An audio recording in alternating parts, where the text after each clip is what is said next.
as pessoas para a virtude, para enfim, né, chegarmos àquilo que mais queremos, né, que é a felicidade plena, os bons valores, para que a gente possa alcançar essa felicidade. E hoje eu estou aqui para falar para vocês, o título da palestra é Carla Pucci, da informática ao céu. Esse é o título. E como eu sou professora, né, diz que sou professora já há 16 anos, sei muito bem que quando tem essas palestras assim, sempre tem dois tipos de pessoas, né? Tem aquelas pessoas que vieram para matar o último horário, né, e ficar livre da última aula, e tem aquelas pessoas que vieram realmente porque conhecem, já ouviram falar do Carla Pucci, gostam desse assunto, se interessam por isso. Então, eu vou começar falando com aquelas pessoas que vieram especificamente para perder o último horário. Quantas pessoas que vieram aqui, eu não vou nem fazer pergunta, porque eu acredito que a maioria levantaria a mão. Quem vem aqui para perder o último horário simplesmente e talvez nunca nem ouviu falar de Carla Pucci, não faz a menor ideia quem é essa pessoa. Não sei nem se é vivo, se é morto, nem faço ideia quem seja. Então, eu vou começar falando com essas pessoas. E penso que aqueles que vieram porque realmente conhecem a história do Carla Pucci, gostam e admiram, eu peço que vocês tenham um pouquinho de paciência, que eu falo com vocês no final. Beleza? Mas não deixa eu dar atenção aqui primeiro para o pessoal que nunca ouviu falar. Quem foi então Carla Pucci, né? Carla Pucci foi um jovem que ele nasceu dia 3 de maio de 1991. Então hoje, né, ele já é falecido, mas hoje ele estaria com 34 anos. Aí ele estaria bem jovem. E nasceu na Inglaterra, mas viveu a sua vida toda praticamente na Itália. E ele, enquanto ele viveu, ele foi filho único, a mãe se chama Antônia e o pai André. Tanto a mãe quanto o pai são vivos ainda. E ele pertencia a uma família que não era rica, que não era milionária, que não era bilionária. Era uma família trilhardária. Era a família Pucci, uma família riquíssima, né, lá da Europa. Vocês terem uma noção, né, a família era frequentemente convidada para jantares na casa real da Inglaterra. Então era uma família muito rica mesmo. E ele sempre foi. Então, vamos lá, né? Ele é da década de 90. E ele pegou aquele despontar ali, né, da tecnologia, do computador, né, ali no começo de 2000, ele já começou a se interessar por internet. Obviamente, naquele tempo ele ainda não tinha redes sociais, mas ele, logo quando despontou isso, ele já se interessou muito. Então, ele é muito conhecido, né, por ser... várias pessoas, né, quem conhece, acompanha, sabe que ele é conhecido como patrão da internet, patrão da computação ou alguma coisa do tipo, por causa desse envolvimento que ele teve desde muito novo com a informática. Ele chegou a ler livros de engenheiro, de computação, ele tinha muito interesse nisso. Ele chegou a desenvolver sites, e daqui a pouco eu falo, né, mais no final eu vou falar sobre o que foram esses sites. E no dia 12 de outubro de 2006, ele faleceu de uma forma muito repentina. Ele teve leucemia do tipo mais grave que tem, que foi a leucemia do tipo L3. Para vocês terem uma noção, ele foi internado terça-feira, ele chegou a ir para a escola na segunda-feira. Na segunda ele foi na escola, se sentiu muito mal, aí ele estava no primeiro colegial. Ele se sentiu muito mal, na terça ele já foi internado e morreu de quinta para sexta. Então foi algo avassalador, uma doença muito rápida, né? E então ele falece aos 15 anos de idade, morreu muito jovem. E por que ele ficou tão conhecido? Por que nós estamos aqui hoje falando de um menino de 15 anos que morreu em 2006? Por que a história dele é uma história importante? Poxa, tem tanto jovem aí que morre aos 15 anos e que não se torna conhecido, né? Para vocês, para quem nunca viu, né? Esse aqui é a foto do Carla Pucci, uma das fotos mais recentes que ele tirou, né? Antes antes de morrer. E por que então a vida dele se tornou tão conhecida?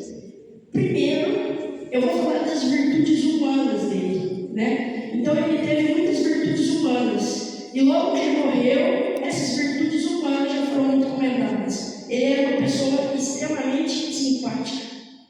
Todo mundo gostava dele, todo mundo na escola gostava dele, os professores, os funcionários da escola. Onde ele chegava, ele cumprimentava o porteiro, era extremamente educado. Outras virtudes humanas que ele tinha: ele era extremamente obediente aos pais, obediente aos professores. Ele também era muito bem-humorado. Depois, se vocês procurarem, né, vídeos dele, tem um monte de vídeo do Carlos Kutz, e ele está sempre brincando, ele está sempre rindo, ele era muito zoeiro, e todo mundo gostava muito dele. Então ele tinha esse bom humor, assim.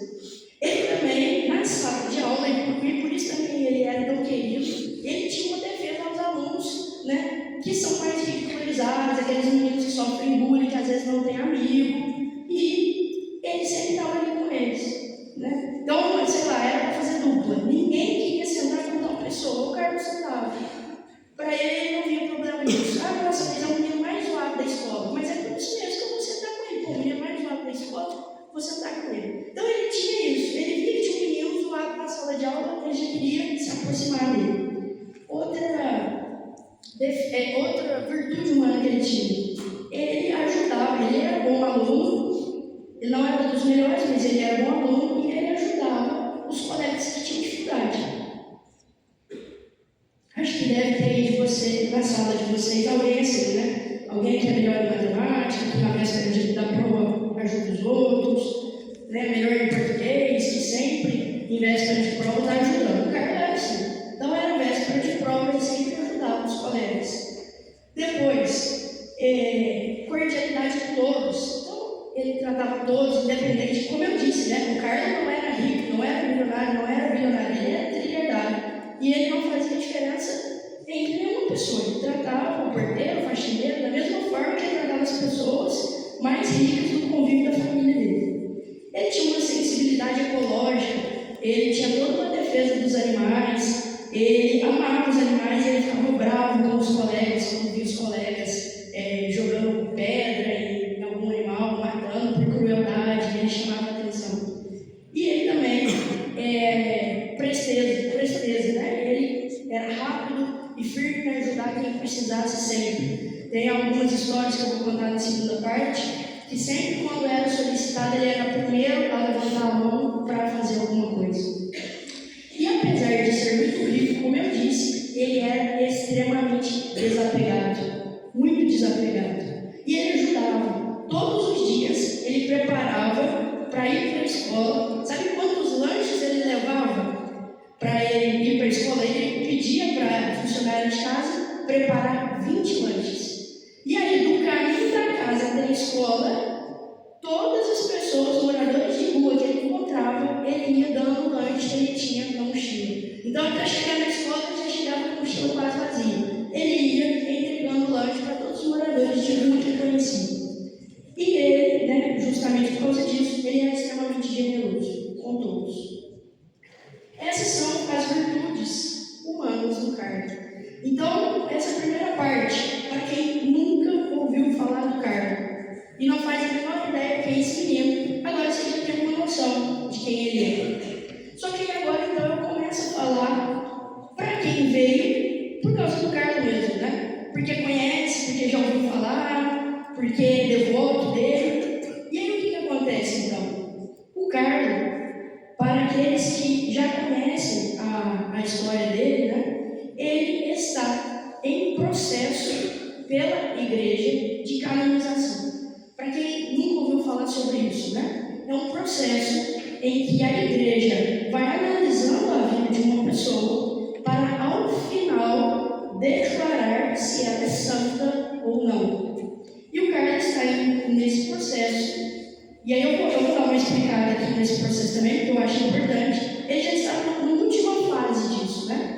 E o novo Papa já marcou a data que ele vai ser canonizado. É dia 7 de setembro desse ano. Então, no dia 7 de setembro desse ano, nós vamos São Carla Cruz, mais um santo para a igreja. E por quê? É importante assim, por que uma pessoa chega a ser santa? Da onde que surge isso, né? Então é o seguinte, como que se dá o processo, e aí eu vou especificar na vida do cargo, mas isso serve em todos os processos, tá?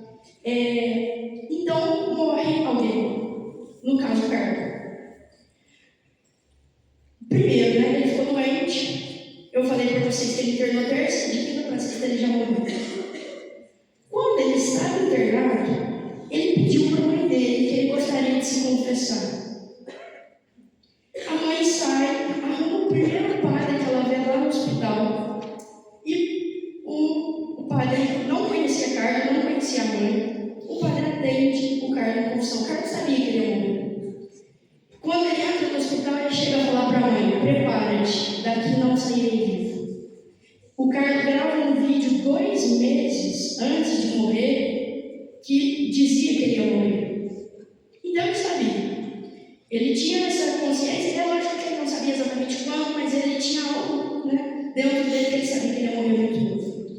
E então ele pede para se confessar, o padre atende ele, e o padre não conhecia ele. Quando o padre sai e encontra a mãe era a Dona Antônia. Quando ele encontra a Dona Antônia no corredor do hospital, ele fala assim para ela: seu filho é santo. A Dona Antônia escuta aquilo, é lógico, acha estranho, mas guarda e fica quieto. Logo depois o Carlos morre. Acabou de confessar, passou pouco tempo, o Carlos morre. Então fizeram uma missa de corpo presente. Na missa, a igreja estava completamente lotada. Todos os mendigos da cidade estavam nessa missa. E Dona Antônia achou muito estranho, porque Dona Antônia não sabia o que ele fazia. Né, que ele saía por aí, levava 20 lanches na mochila. A Dona Antônia não sabia disso. Então, ela achou muito estranho, porque, como eu disse, a família dele era trilhardária. Então, era um convívio muito restrito com pessoas da classe deles. E, de repente, chega na igreja, na missa de corpo presente do filho, muitas pessoas da periferia, muitos mendigos. E ali já começa relatos. O pessoal vem para abraçar a mãe, para dar os sentimentos, já começa a falar da santidade dele. Tá bom. Dona Antônia então vai para casa, né? Acabou de sepultar o filho, foi enterrado. Tá bom. Quando passam alguns dias, ela abre a porta de casa, começa a aparecer na porta da casa dela papeizinhos. Agradeço por graça alcançada. Peço graça tal a Carla Cruz. Flor, vela, pedido de oração. Obviamente, ela acha que é estranho. Ela fala, vai. Ela pega aquilo, recolhe. Passa alguns dias, novos papéis, cartas, velas, flores. Agradeço por graça alcançada, Carla Cruz. Peço graça tal. A mãe pega aquilo, recolhe, leva para o bispo. Ó, senhor bispo, está acontecendo umas coisas bem estranhas. Meu filho doente, o padre que atendeu, um completo desconhecido, falou que meu filho é santo. Chega na missa dele lá, na missa de corpo presente, várias pessoas relatando sobre ele. Uma missa cheia de mendigo. Não faço a menor ideia como esse povo conheceu meu filho. Na porta de casa, essas entrega tudo para o bispo. Ó, eu não sei o que é isso. Eu não sei o que é isso. Ela entrega para o bispo. Então, o bispo instaura esse processo. É assim que se faz com todos os santos. Todos. Então, é investigar a vida dessa pessoa.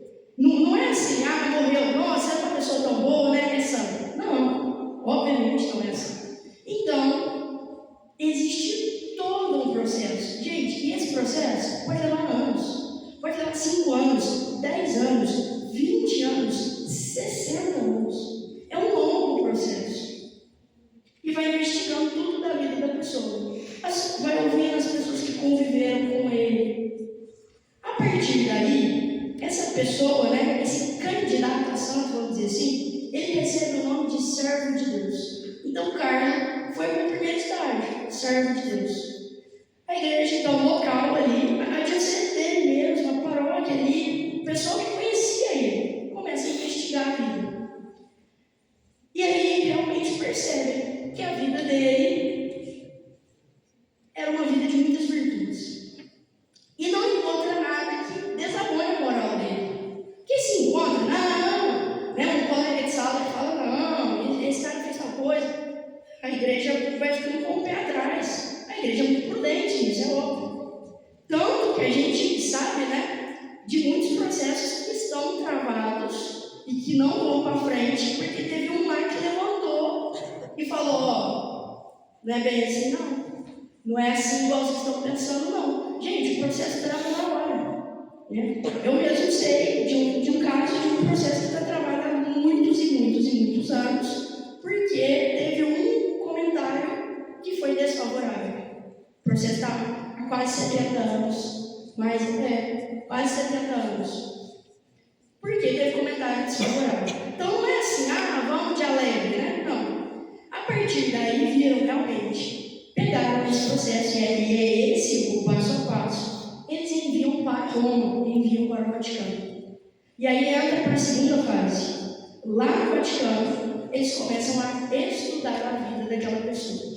E aí tem uma função lá no Vaticano que hoje não chama mais isso. Hoje não chama mais isso. Mas antigamente o nome era advogado do diabo. Mudaram o nome, mas a função é a mesma. Isso virou até nome de filme, né? Mas o que é lá na igreja o papel do advogado do diabo? É alguém contratado, né? Que o ofício dessa pessoa, por que é advogado do diabo? O ofício dessa pessoa é achar coisas ruins, né? Coisas que desabonem a moral daquela pessoa. Justamente, gente, por prudência. Né? Às vezes a gente tem uma visão meio errada das coisas, mas, por exemplo, quando é milagre, eu não sei se vocês sabem, mas a igreja sempre chama peritos ateus. Por quê? Porque se eu chamar alguém muito religioso, realmente é milagre. Então não vamos chamar um ateu.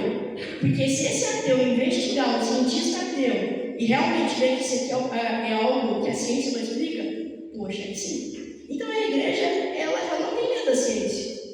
Né? Como parece muitas vezes, às vezes algumas pessoas acham isso. Ela não tem medo da ciência, ela não tem medo da verdade. Óbvio que não. Então, tem a função do advogado do diabo. Meu filho, é o seguinte, a sua função vai ser vasculhar a vida desse rapaz e achar coisas de errado que ele fez.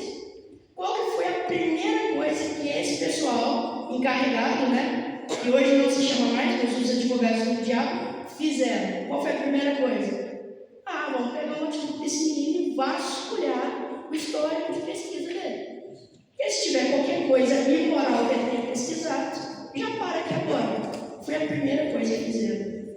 Pegaram o notebook dele, ele não tinha celular. Na época, ele morreu em 2006, a gente ainda não estava naquela fase do smartphone, né? Mas ele já tinha computador com internet. Vasculharam tudo, toda a pesquisa, tudo que ele pesquisou enquanto existiu aquele notebook, e não acharam absolutamente nada imoral. Nada. Nenhuma sombra de coisa imoral que ele tenha pesquisado, nada. Então, continuaram pesquisando, conversa com os colegas, com os professores, ouve familiares. E aí a gente já está no Vaticano agora, o Vaticano analisando, já não é mais o pessoal que conhecia ele da cidade dele, da paróquia dele. Agora a gente nunca nem ouviu falar de Carlos. Porque pode ser que o pessoal da cidade meio que queira proteger. Lá não, ninguém nem conhece. E aí, realmente, nada. E aí ele ganha o segundo título. E qual que era o primeiro título? Servo de Deus. O segundo título, o servo de Deus foi lá na terra dele, lá na diocese dele. O segundo título agora é venerável. Então, Carla se torna venerável. Tem vários veneráveis na nossa igreja hoje em dia, né? Tem um brasileiro, não sei se vocês já ouviram falar, o Guido Schaffer, né, que era surfista do Rio de Janeiro, ele hoje é venerável. Então, Carla foi venerável. Foi o segundo passo. Só que não para por aí. Esse menino é santo mesmo? Vamos ver. Então a gente precisa de um sinal do céu que confirme se esse menino é realmente santo. E aí entra na terceira fase. Qual é a terceira fase? é necessário que aconteça um milagre. Milagre real. Não é importante também diferenciar milagre de graça, tá, gente? Porque a gente fala muito errado, né? Então, sei lá, eu digo, o copo de água cai no chão, sei lá, eu derrubo esse copo de água e não quero. Vamos lá. Não, gente, pode ser que realmente não quer. Não é assim. A gente banaliza muito essa palavra, né? Milagre, qualquer coisa é milagre. Sei lá, eu peço para chover, e aí chove, nossa, vamos lá. Não, gente, poderia chover, independente se eu pedir ou não. Então, não é assim, né? Precisa de um milagre. O que foi esse milagre, então, né? É o que entra na terceira fase. Para ele ser declarado, a terceira palavra, né? Então, a primeira palavra é servo de Deus, a segunda palavra é venerável, a terceira é beato. Para ele se tornar beato, precisaria de mais, de um milagre. Então, a igreja fica à espera. Pô, Deus, se Deus quiser, ele vai confirmar que esse moço é santo. E a igreja fica à espera. A igreja não força nada. Se acontecer, beleza. Se não acontecer, não aconteceu. Ninguém vai forçar a barra para acontecer nada. E o que aconteceu, então? Muito interessante que esse milagre vai acontecer no Brasil. Carlos nunca esteve no Brasil, mas é engraçado que muitas coisas na vida do Carlos tem o Brasil no meio, né? A canonização, o Papa marcou para 7 de setembro, feriado aqui no Brasil. Ele morreu 12 de outubro, dia de Nossa Senhora Aparecida. Então, várias coisas na vida do Carlos tem alguma coisa a ver com o Brasil. E aconteceu o milagre aqui no Brasil. Como que foi? Tinha um menino chamado Mateus, e ele nasceu com um problema muito sério no pâncreas. O pâncreas dele tinha um formato de Y.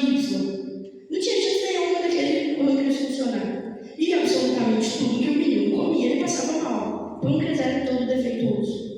O avô leva essa criança, esse bebê, na missa, no Brasil mesmo, em Campo Grande, e nessa era uma missa das crianças. Como aqui, né, na nossa cidade também tem missa das crianças, era uma missa especial das crianças. Ele leva esse bebê lá. O padre lá estava com uma relíquia, igual nós estamos aqui. Daqui a pouco vocês vão entender o que é relíquia, tá? Mas o padre estava com uma relíquia do beato Carlos. Perdão, né? Ele era venerável, ele ainda era venerável, ele estava no segundo estágio, ainda não era beato. E o padre então fala assim: tragam as crianças aqui na frente, que eu vou dar a bênção com essa relíquia do Carlos, do venerável Carlos. O padre vai dar a bênção e o avô com a criança pede para o Carlos a graça dessa criança curar. Essa criança ela estava muito próxima de morrer. Por quê? Uma pessoa que não come, evidentemente, ela vai enfraquecendo, e obviamente ela vai morrer.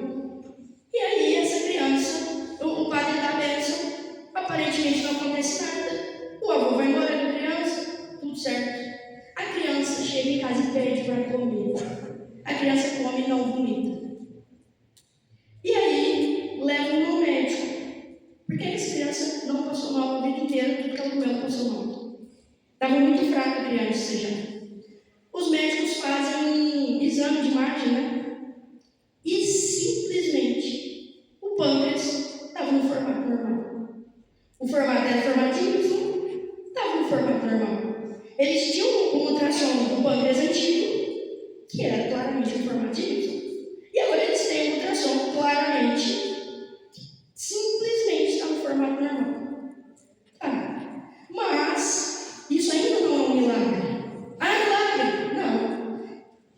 Eles vão lá e enviam isso para o Vaticano. O Vaticano pede que a junta médica escreva, faça um relatório de como que isso é possível pela medicina. Porque, atenção, se tiver 0,00001% de chance disso acontecer pela medicina, não é milagre. Para ser milagre, não pode ter nenhuma chance disso acontecer pela medicina. Então eles vão lá e o médico fala: não tem como, gente. Como que um pâncreas muda o formato? Isso não existe. Não existe um pâncreas mudar o formato sozinho, sem cirurgia, sem nada. Simplesmente mudou o formato.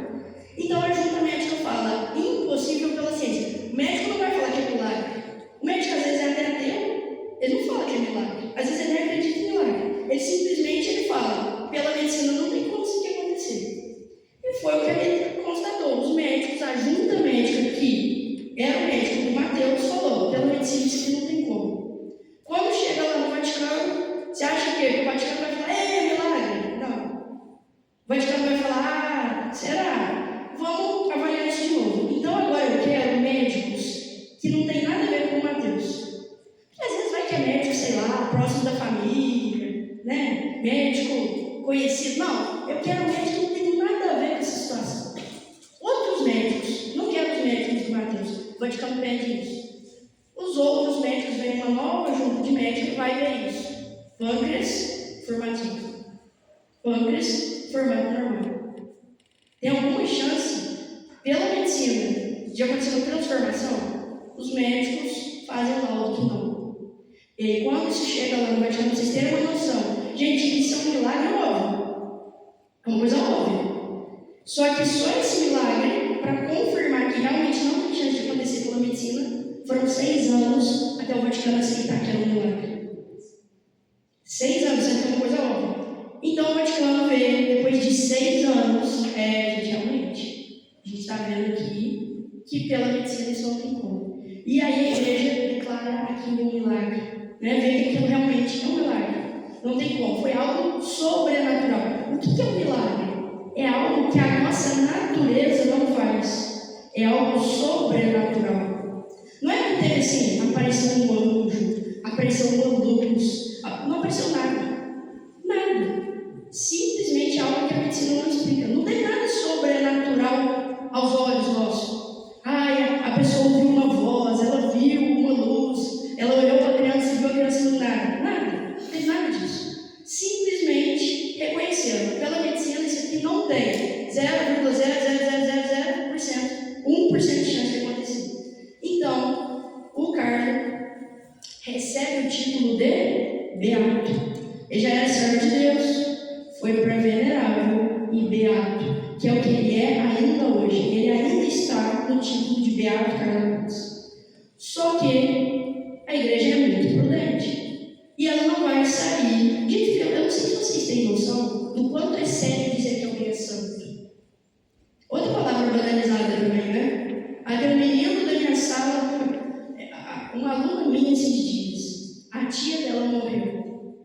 Aí ela chegou em casa, eu sou professora particular dela, ela chegou na minha casa e falou assim, a minha tia morreu hoje, eu acho que ela vai ser santa.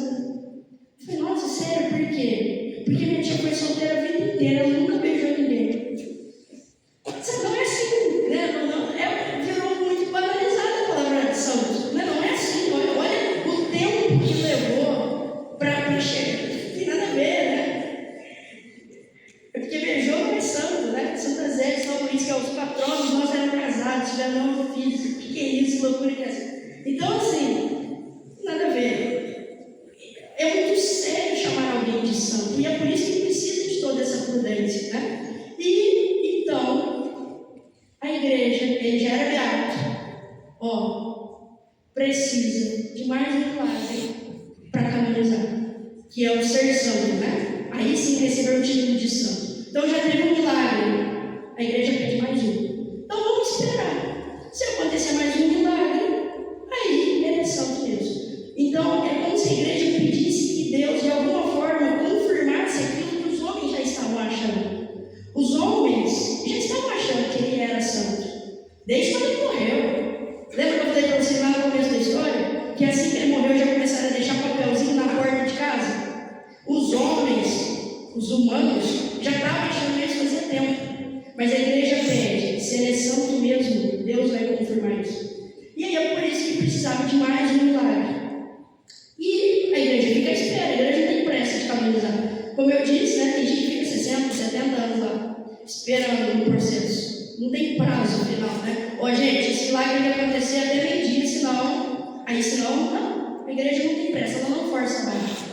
E aí o que acontece? O milagre veio lá das terras dele, na Itália. Uma moça colombiana lá na Itália, andando de bicicleta, caiu, sofreu um acidente de bicicleta. Caiu, bateu a cabeça e teve traumatismo craniano. Se eu só confirmar a data, não tem a data aqui, 2013 isso.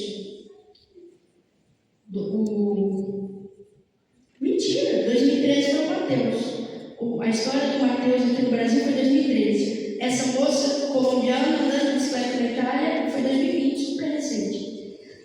Essa colombiana, então, andando de bicicleta, sofre esse acidente, bate a cabeça, traumatismo craniano. Quando ela chega no hospital, os médicos veem o estado dela, essa mulher vai morrer. Se der muita sorte na vida, muita sorte, e não morrer, ela vai ficar paralítica o resto da vida dela, não vai andar, não vai falar, não vai enxergar, vai ficar vegetando o resto da vida. Porque a lesão que ela teve no cérebro foi muito severa, muito grave. Então essa moça está lá, em estado vegetativo.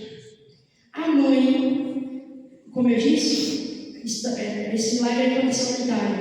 A mãe corre ao túmulo do Carlos, em Assis. Hoje o túmulo do Carlos está em Assis. Ela corre em Assis, vai diante do túmulo do Carlos e diz: falta um milagre para o senhor ser decretado santo pela igreja. Eu peço que o senhor faça esse milagre para minha filha.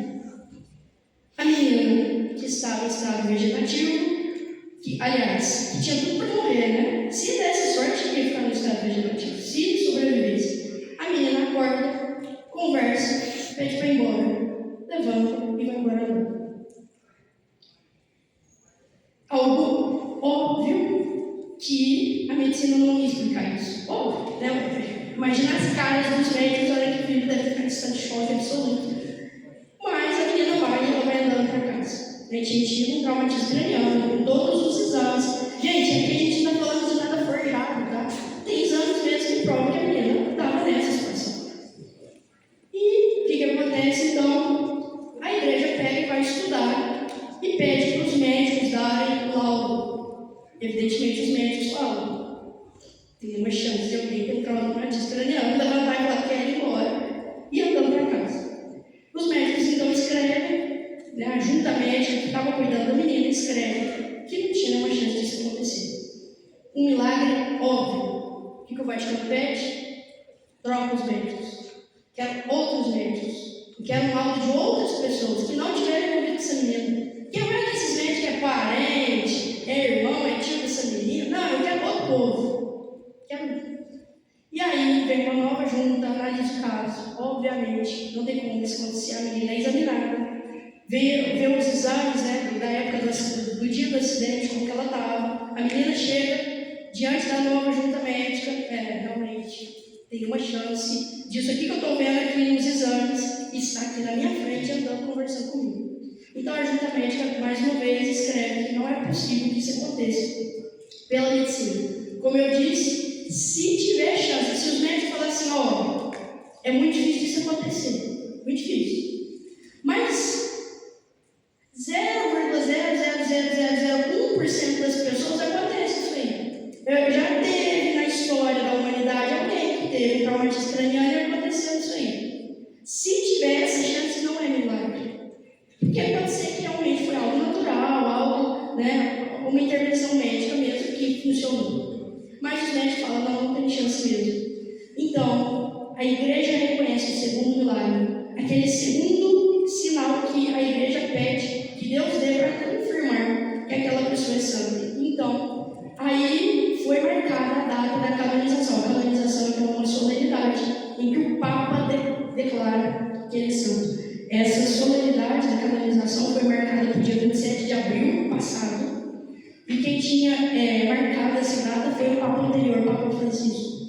Só que ele faleceu no dia 21 de abril, faltando 6 dias para a cerimônia de canonização do Carlos. E aí, quando ele morre, então fica parado essa fase da canonização. E agora o novo Papa Leão XIV, deu a nova data, e a nova data é 7 de setembro desse ano. Então, dia 7 de setembro, já está tudo certo, só falta realmente a cerimônia de canonização. Já tem todos os milagres reconhecidos. Não tem nada à obsta, já tem nada à obsta. Não temos nada que desabone, tudo certo, já tem as 2 confirmações do céu, que a gente precisa dos 2 milagres. Então, no dia 7 de setembro vai acontecer essa cerimônia. Evidentemente vai ser transmitida, se alguém tiver interesse de assistir isso depois, obviamente as redes sociais todas vão transmitir em que o Papa, então, vai declarar ele santo, e pela primeira vez vai ser entoada aquela ladainha de todos os santos, para quem é católico sabe, né? Que a gente vai falando o nome dos santos. São Francisco, rogai por nós. Santo Antônio, rogai por nós. Ali naquela cerimônia, pela primeira vez é dito São Carlos Cruz, e todo o povo responde, rogai por nós. Pela primeira vez ele entra então nessa lista, né, dos santos da igreja, e é cantada essa ladainha na cerimônia de canonização. Mas é importante a gente entender que a santidade desse menino não está simplesmente no fato que eu disse lá atrás, que ele era educado, que ele cumprimentava o porteiro, que ele dava comida para os pobres. Porque isso, como eu disse lá atrás, são virtudes humanas.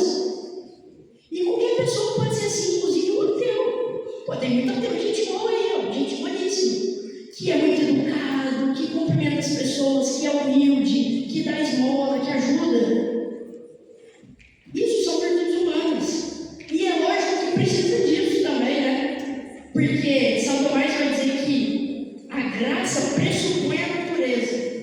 Ou seja, para a graça vir, precisa do terreno, senão a semente não brota também, né? Precisa ter um terreno bom. As virtudes humanas são necessárias. É lógico que não vai ter um santo grosso, educação, que xinga todo mundo, óbvio. Mas o Carlos tinha virtudes sobrenaturais. E que ele alcançou como? E aí é que está o segredo mesmo do negócio.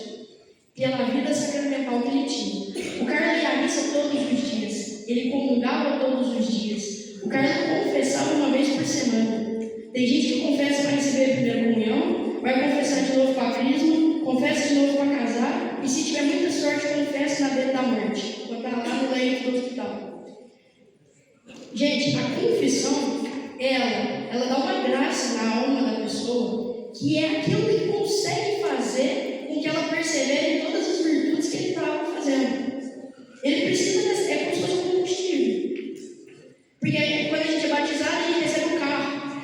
Mas eu preciso do combustível. E esse combustível se dá pela Eucaristia e pela confissão. Porque os outros sacramentos eu recebo só uma vez. Batismo uma vez. Matrimônio uma vez. Crisma uma vez. Quais que eu posso receber sempre? A Eucaristia e a confissão. E esses dois foram os dois motores, né? Os dois combustíveis do Carlos. O Carlos rezava o terço todos os dias. O Carlos estudava a doutrina. Eu não trouxe aqui, né? Mas eu não sei quem já ouviu falar do Catecismo da Igreja Católica, que é aquele livro amarelo grosso. O Carlos estudou aquilo. O Carlos tem textos profundíssimos, foi encontrado depois no notebook dele, textos profundíssimos que ele escreveu. Então era alguém que tinha vida de oração, que estudava, que conhecia a doutrina mesmo. E é assim, né? E é uma coisa que é possível. O Carlos, ele é um testemunho para dizer para a gente, o Carlos grita para a gente, que é possível ter uma vida diferente da vida miserável que a gente tem. Porque a gente, todo mundo, mas acho que principalmente os jovens, poxa, o que a gente quer? A gente quer ser alegre, a gente quer ser feliz. Então a gente quer fazer rolês legais, a gente quer ter aventuras legais.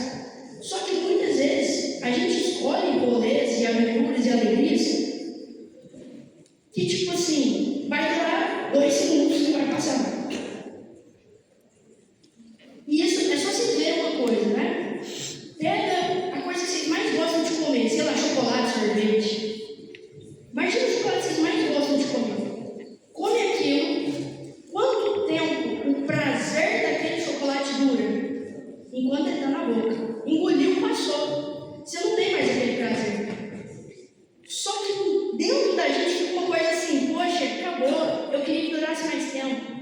Isso acontece também na época do frio, quando a gente está tomando banho quente, né? A gente está lá, frio pra burro, igual esses dias está fazendo muito frio, a gente toma um banho fervendo. Pô, coisa mais triste do mundo é desligar o chuveiro, né? Porque a gente tinha uma vontade que aquele banho durasse o resto da vida. Nossa, eu queria que esse banho quentinho durasse o resto da vida, essa água quente fervendo aqui. Ou então, ao contrário, quando está muito calor, que a gente toma um banho gelado, ou toma um sorvete, a gente tem a vontade que aquilo não acabe. E isso é uma coisa que está dentro da alma de todas as pessoas.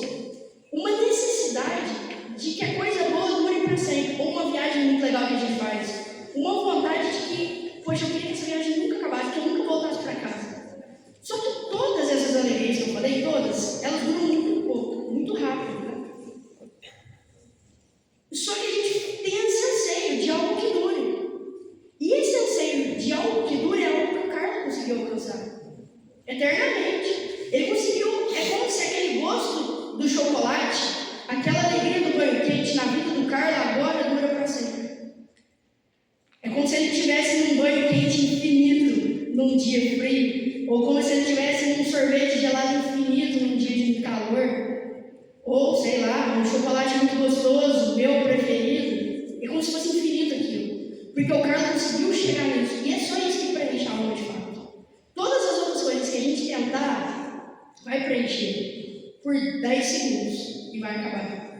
O Carlos conseguiu atingir aquilo que na verdade todo mundo quer, que é uma felicidade infinita, que não acaba, que foi o que ele conseguiu no céu.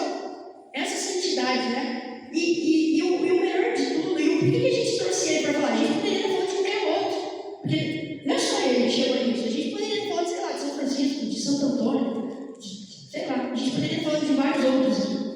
Só que o Carlos é legal porque ele morreu na nossa idade aqui, na idade de vocês, com 15 anos. E ele viveu muito perto da gente, ele não é de 1200, ele é de 2000, ele morreu em 2006. Vocês tinham nascido em 2006? Não? Gente, vocês são muito jovens, tá bom. Mas tudo bem. Que anos você tem? Nossa, tá bom. Mas mesmo assim, é jovem, tá? É muito jovem, mas assim, tá muito próximo de Carlos, pô. Nasceu em 2009, fazia só 3 anos que o Carlos tinha. Ou seja, ele viveu o nosso tempo. E ele é alguém que mostra pra gente que é possível. É algo possível. Não é uma ilusão, não é algo que fala, cara, isso é lá para aquela galera de 200, isso está de brincadeira. Não, não é. É algo que é possível. Né? É possível eu querer essa felicidade eterna que ele alcançou e viver de forma a ter ele como exemplo para um dia alcançar isso também. Né? Que eu acho que no fundo da alma de todo mundo, até dos ateus, é o que eles querem. Cara, perguntar para qualquer ateu, qual que é o maior sonho? Cara, é a felicidade. Todo mundo quer ser feliz. Tem essa. Todo mundo quer ser feliz. Mesmo que pareça que está buscando aquilo num lugar que não vai levar para a felicidade, mas é o que todo mundo quer ao fim e ao cabo. Então, é isso. Assim, a mensagem que eu queria passar de verdade é essa. De que é alguém profundamente imitável. É alguém que veio, né? Eu acho que é uma bondade mesmo de Deus de mostrar, falar, ó, galera, é possível, né? E chegar e esfregar na nossa cara um moleque de 15 anos que não teve nada, não levitou, não tinha chaves igual o Padre Pio, nada, não fez nenhum milagre, mas é alguém que mostra pra gente, né? É Deus mostrando pra gente que é possível. E só para terminar, eu me empolgo e eu preciso terminar. Nós temos aqui com a gente uma relíquia do Carla Cruz. Existem 3 tipos de relíquia. Relíquia de primeiro grau é pedaço do corpo do santo. Fio de cabelo, osso, pedaço do corpo mesmo. Existe relíquia de segundo grau que algum pertence dele. Tem um padre que ele é muito fã do Carla. Depois vocês procurem na rede social quem gostar, o padre Fábio Vieira. Ele tem a prova de matemática do Carlos, ele tem o caderno de geografia do Carlos, ele tem camiseta do Carlos, ele tem capacete que o Carlos usava para andar de bicicleta. Isso tudo são relíquias de segundo grau, são objetos que pertenciam àquela pessoa.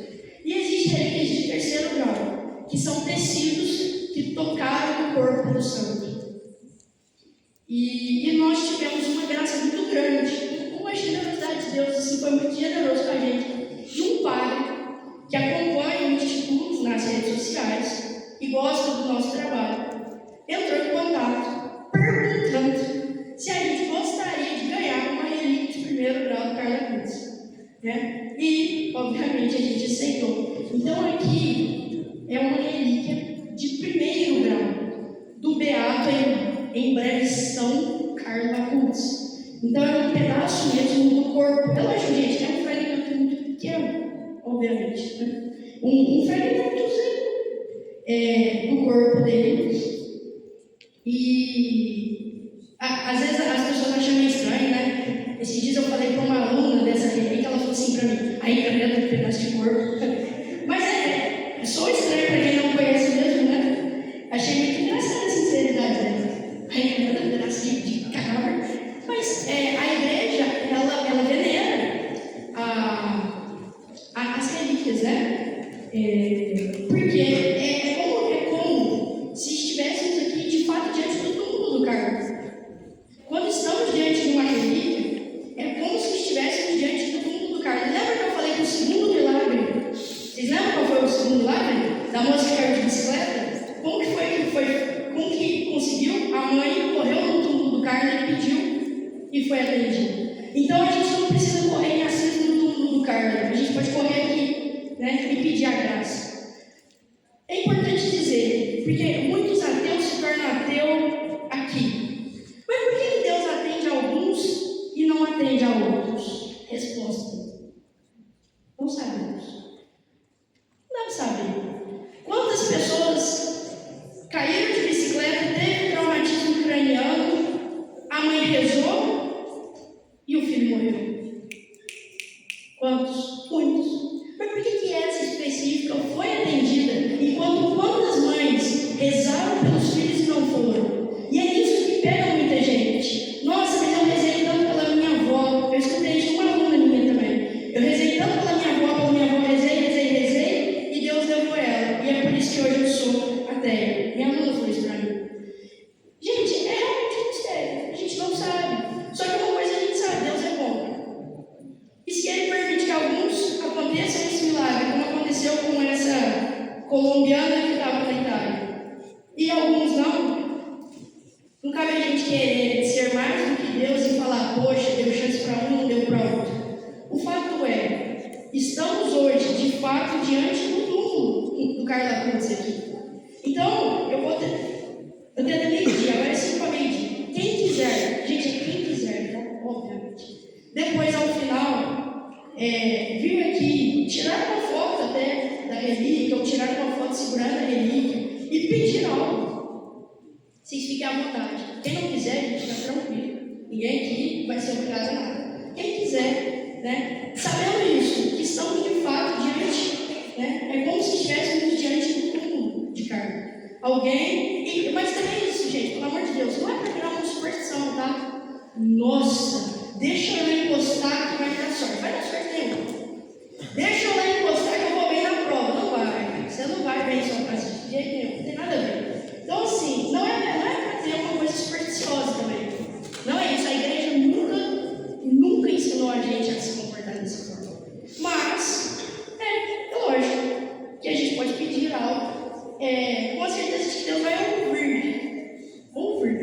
Agora, você vai atender, a gente não sabe. E só mais um detalhe para eu terminar. É importante dizer que não é os santos que fazem milagre, que é isso que pega também muitas pessoas que são protestantes.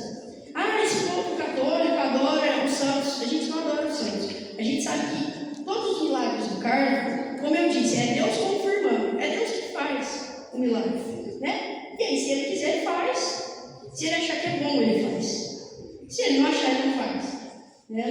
Não é o Carlos que faz. O Carlos simplesmente é um amigo que está lá perto de Deus. Como a gente, né? A gente quer pedir, sei lá, alguma coisa para a diretora.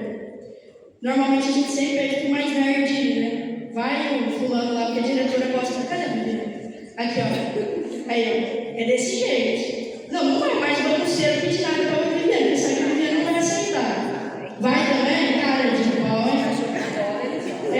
Mas normalmente a gente pede a vai mais nerd, que a Bíblia vai fazer. É assim. Então a gente sabe que o cara está mais perto de Deus que a gente. Então a gente pede algo para ele interceder lá. Certo? Meus queridos, queria dizer que foi uma alegria muito grande mesmo, muito grande, vocês não têm noção. Tanto que achei bom estar aqui com vocês. Antes de terminar, queria tirar uma foto.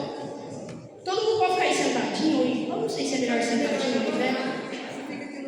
Tá, uma foto com vocês aí mesmo no lugar, vocês só se levantam, eu tiro aqui no meio e vocês ganharam uma medalhinha de Nossa Senhora das Graças, uma medalhinha que o mesmo padre que nos deu a relíquia deu essa medalhinha, ela já está benta e está exorcizada, tá? Uma outra coisa, eu